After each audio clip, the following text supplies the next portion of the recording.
Bienvenidas y bienvenidos alumnos de segundo año de educación secundaria. En este video abordaremos el tema de la ciencia en la Nueva España, el cual forma parte del siguiente aprendizaje esperado que iremos resolviendo a través de una serie de videos, el cual es aprender los rasgos principales de las ciencias y las artes novohispanas entre los siglos XVI y XVII. Además, reconoceremos las características del periodo barroco. Entonces nos vamos a concentrar temporalmente en dos siglos, siglo XVI, es decir, finales del siglo XVI cuando se consolida el virreinato de Nueva España, hasta el siglo XVII cuando Nueva España se sigue expandiendo, ¿eh? Y es por eso que también al siglo XVIII, o siglo XVII, perdón, se le denomina como el siglo del barroco. Entonces, vamos a ver qué es eso del barroco en videos posteriores, pero sobre todo vamos a ver cómo se desarrolló el aspecto científico de Nueva España entre los siglos XVI y XVII. Pues bien, vamos a comenzar. Entre los siglos XVI y XVII, en Nueva España se cultivaron algunas disciplinas científicas entre las clases intelectuales y religiosas novohispanas, ¿sí? Particularmente de origen europeo y criollo. ¿Qué quiere decir? Que aquí en Nueva España empezaron a llegar algunos intelectuales que llegaron de Europa, se establecieron aquí en Nueva España y elaboraron algunas de sus disciplinas o desarrollaron algunas de sus disciplinas aquí en Nueva España y las dieron a conocer entre los propios novohispanos. Hoy también existieron algunos religiosos como Fray Diego Rodríguez, que vamos a ver más adelante, el cual también era criollo, el cual también de cierta manera pues desarrolló lo que son las matemáticas en Nueva España, por ejemplo, ¿sí? Entonces, vamos a ir analizando a cada uno de estos científicos importantes de estos dos siglos, del XVI y del XVII principalmente. ¿Cuáles fueron las disciplinas que se cultivaron en Nueva España? Fueron sobre todo la botánica, ¿sí?, la metalurgia y la astronomía. Fueron las que más desarrollo e impulso tuvieron en Nueva España, además de que se desarrollaron las matemáticas, que fueron utilizadas para el auxilio en la navegación, en la cartografía y también en lo que es en el movimiento de los cuerpos celestes, es decir, en la astronomía también se utilizó o se fue de gran importancia este desarrollo de las matemáticas, ¿sí? Entonces vamos a ver algunos de los científicos más destacados de estos dos siglos, del siglo XVI y XVII, que como les digo, destacaron sobre todo en la botánica, metalurgia, y astronomía. Pues bueno, veamos, ¿quiénes fueron estos? El primero que vamos a analizar va a ser Francisco Hernández.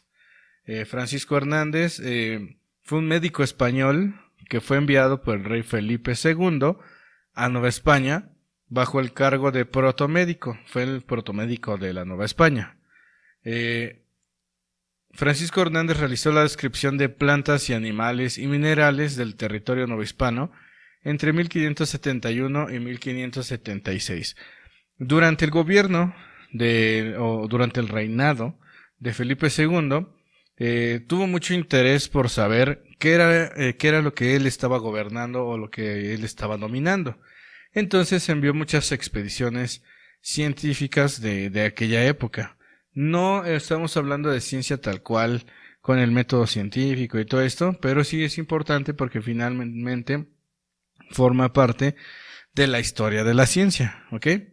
Entonces mandó a realizar, por ejemplo, el rey Felipe II mandó a realizar algunas relaciones geográficas para que describieran cómo eran las provincias de Nueva España, por ejemplo, ¿sí?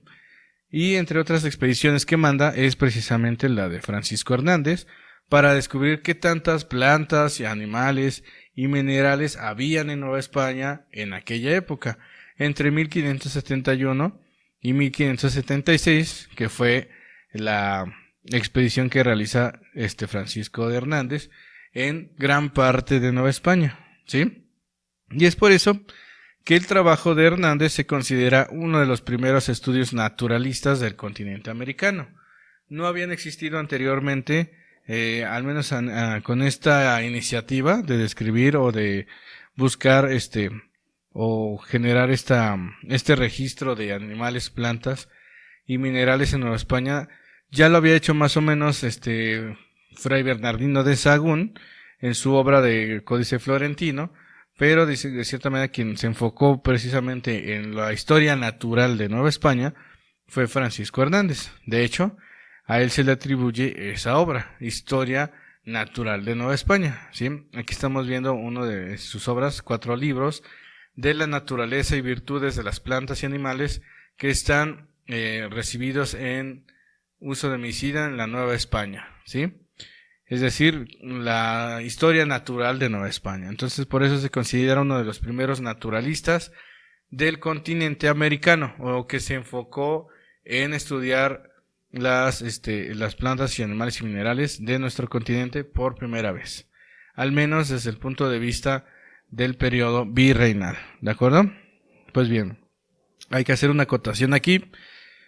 Existía ciencia en la época prehispánica, así como la conocemos actualmente. No existía como tal ciencia, pero sí existía conocimientos de algunas ciertas plantas y de sus propiedades curativas.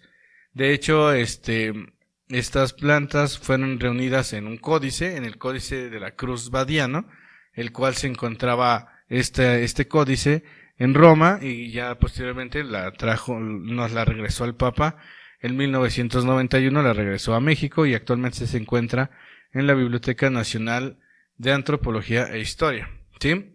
Bueno, esta obra importante que se llama Códice de la Cruz Badiano, ¿sí? El Libellus Medicinabilis es decir, las plantas medicinales que existían en aquella época, aún se siguen utilizando, se sigue estudiando ese códice para poder obtener información acerca de las propiedades curativas de estas plantas, y de hecho se han utilizado para la creación de nuevas medicinas en la actualidad. Entonces, sí existía en la época prehispánica esta noción de conocimientos a través sí existía la medicina, por ejemplo, sí existía lo que es la astronomía, ¿sí? No como tal como la conocemos en la actualidad, pero sí desde su propia cosmovisión, los prehispánicos también desarrollaron ciencia. Si no, pregúntenle a los mayas que elaboraron estos códices donde se pueden predecir exactamente cuándo van a ocurrir algunos eclipses solares o lunares, ¿de acuerdo? Pues bien, ese es, digamos, a manera de comentario de por qué de cierta manera también se considera esta obra como la primera desde el punto de vista europeo, ¿sí? Al final de cuentas, el propio Tlatoani, Moctezuma, pues tenía sus propios zoológicos, ¿no? Donde ellos, pues de cierta manera podían estudiar las propiedades de los animales, ¿no? Entonces, pues así el primero como tal, quizás no fue el primer naturalista, pero sí, desde el punto de vista del virreinato o desde el punto de vista europeo, pues sí fue uno de los primeros europeos que se empezaron a hacer el estudio de plantas plantas, animales y minerales en nuestro continente, ¿de acuerdo? Entonces es uno de los principales primeros científicos de la Nueva España, Francisco Hernández. Vamos a tener otro que va a ser Bartolomé de Medina. Él fue un minero español a quien se le atribuye el descubrimiento del llamado beneficio de patio. ¿Qué es eso del famoso beneficio de patio? Es una técnica con la que los españoles pudieron extraer el oro y la plata de manera más pura, es decir, sin que no estuviera otros metales, sino prácticamente un 90 y tantos por ciento de pureza de plata o 90 y tantos por ciento de pureza de oro, ¿sí? ¿Cómo lo hacían? Bueno, lo que realizó Bartolomé de Medina es inventar esta técnica que se llama beneficio de patio, el cual consistía en el uso de mercurio o azogue, así como otras sales, ¿verdad? Otros sulfatos que ayudaran a hacer que se generara una pasta y posteriormente, después de quitarle el azogue o quitarle lo que es el mercurio, quedara prácticamente la plata en su mayor estado puro, así como el oro, ¿sí? A esta técnica se le llama beneficio de patio porque consistía en extraer de las vetas de plata. Vamos a irnos sobre la plata. Se extraían de las vetas de plata se extraían las menas. ¿Qué es una mena? La mena es una roca que tiene incrustaciones de plata y otros metales, ¿ok? Es la roca. Vas, excavas la veta y sacas las menas, ¿ok? Después de obtener las menas, lo que se hace es triturar las menas para que quede un polvo, ¿sí? Eso se hacía a través de un molino, ¿sí? Una piedrota, que trituraba todas esas menas. Ponían un caballo, con una rueda de piedra, ponían a un caballo para que diera vueltas y en esa, canalito, ahí se trituraban las menas, ¿ok? Y se obtenía un polvo. A este polvo era el que se le echaba el mercurio o azogue, ¿ok? Se le echaba el mercurio o azogue, que ustedes saben es un metal líquido. Es un metal líquido y ese no se produce aquí en América. El azogue se tenía que traer desde España en las minas de Almadén y se traían desde barco, desde Sevilla a Veracruz y de Veracruz a todos los reales de minas de la Nueva España, ¿ok? Entonces, a través de este proceso se generaba una pasta gris, ¿verdad? Cuando se echaba este azogue o mercurio en este polvo, se generaba una pasta y esta pasta posteriormente se sometía a otros procesos para separarla, ¿sí? Para separar la plata del mercurio y se obtenía entonces a través de ella, ahora sí, la plata en su estado más puro posible, ¿verdad? Entonces, esta técnica que acabo de escribir se llama la técnica de beneficio de patio y fue implementada y creada por Bartolomé de Medina, ¿sí? Particularmente, el beneficio de patio se practicaba en las haciendas mineras. Aquí estamos viendo, entonces, estas menas trituradas, ¿verdad? Donde, pues, los indígenas echaban el azogue y posteriormente todas estas se llevaban a otros lugares para poder separar al azogue de la plata y obtenerla en su estado más puro. Si no se entendió, finalmente lo que queremos que se comprenda es que Bartolomé de Medina inventó una técnica para extraer la plata lo más puro posible, ¿ya? Y esa técnica se llamó método de patio, ¿ok?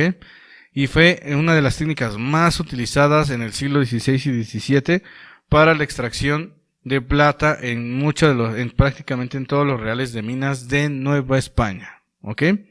Para que se entienda entonces la importancia de este descubrimiento por parte de los españoles. Con eso pudieron explotar más fácilmente lo que es de manera más rápida incluso y sin tener que estar quemando grandes cantidades de madera, que era con otra técnica que hacían, la técnica de hornos. Con esto lograron los españoles poder obtener la plata de manera más rápida y más pura, ¿sí? Ese fue el gran invento de Bartolomé de Medina, ¿sí? El descubrimiento del beneficio de patio. Vamos a tener otro científico, Enrico Martínez, el cual es igual de origen europeo. Él era de origen alemán. En aquella época no existía Alemania, pero digamos que en su lengua natal era el alemán. Pero de todas maneras él se crió como español en Sevilla, ¿sale? Entonces fue nombrado cosmógrafo del rey de España, ¿sí? Enrico Martínez, de origen alemán y criado en Sevilla, fue el principal autor de la obra hidráulica para reducir el nivel de los lagos de la Cuenca de México. En aquella época la Ciudad de México sufría muchas inundaciones.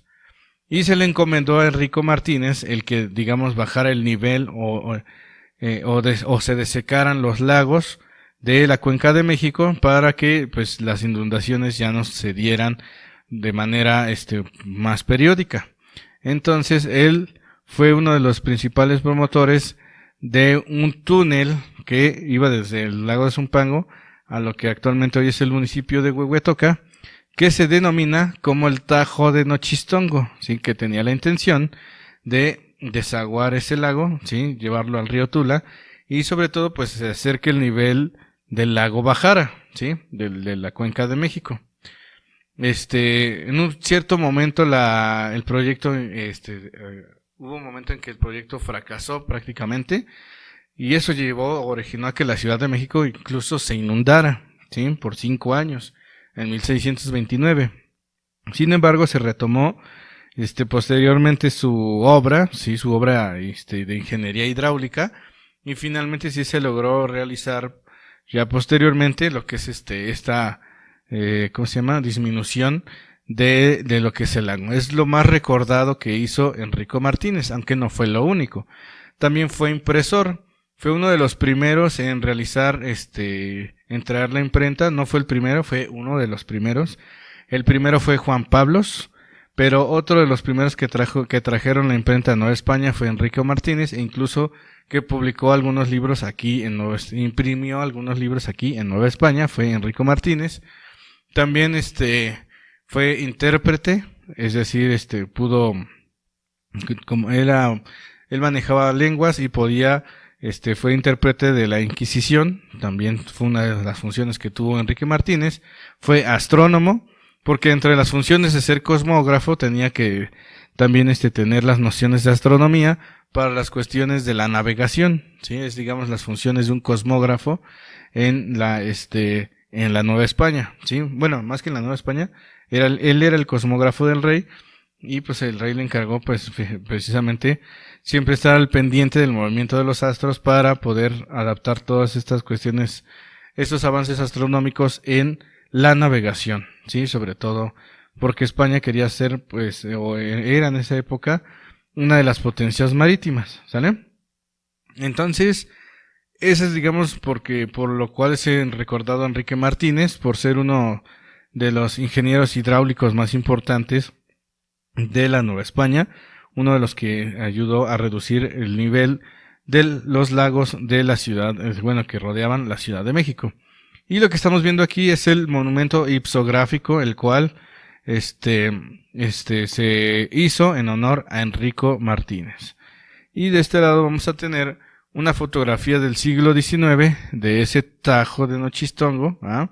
Que elaboró, que fue idea, ¿sí?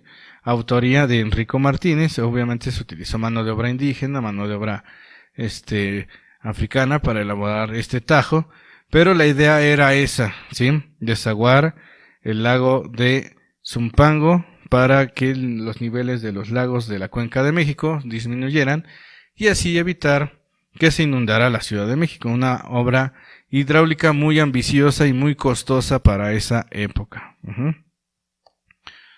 Otro científico que vamos a analizar va a ser Fray Diego Rodríguez. Fue un fraile mercedario, es decir, que pertenecía a la Orden de la Merced. Nacido en Nueva España, es un fraile criollo, reconocido por su labor como astrónomo y matemático, sobre todo como matemático. Fue uno de los modernizadores de la enseñanza de las matemáticas en América, ¿sí? Regularmente se seguían teorías matemáticas pues ya de finales de la Edad Media, o sea, en cuanto a matemáticas en Nueva España, en la Real y Pontificia Universidad de México, que era donde se impartían las carreras más importantes, vamos a decirlo así, de aquella época.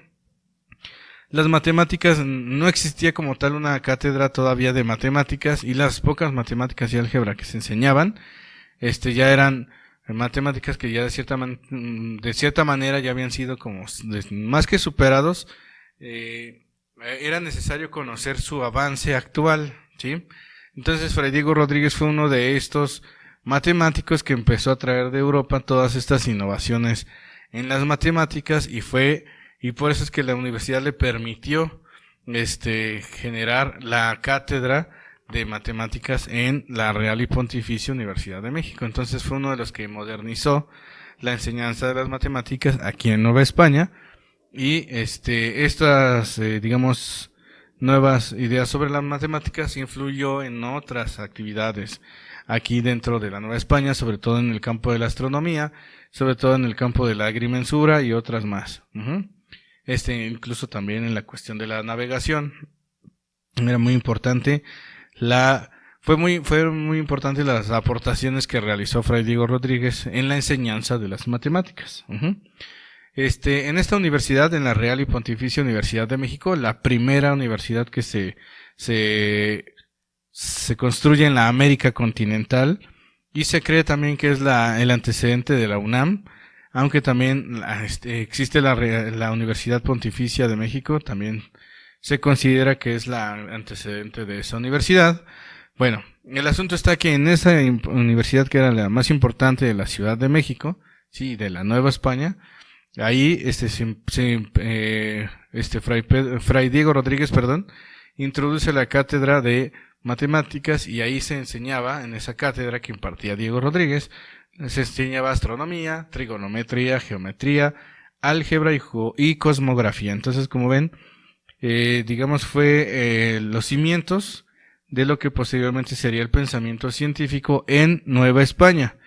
Ya en el siglo XVIII, como vamos a ver ya en un video más adelante que vamos a realizar sobre la ciencia en Nueva España en el siglo XVIII, ya veremos cómo va a influir la lógica y cómo va a influir lo que es la ilustración en la generación de una ciencia, digamos, más metódica, ¿sí?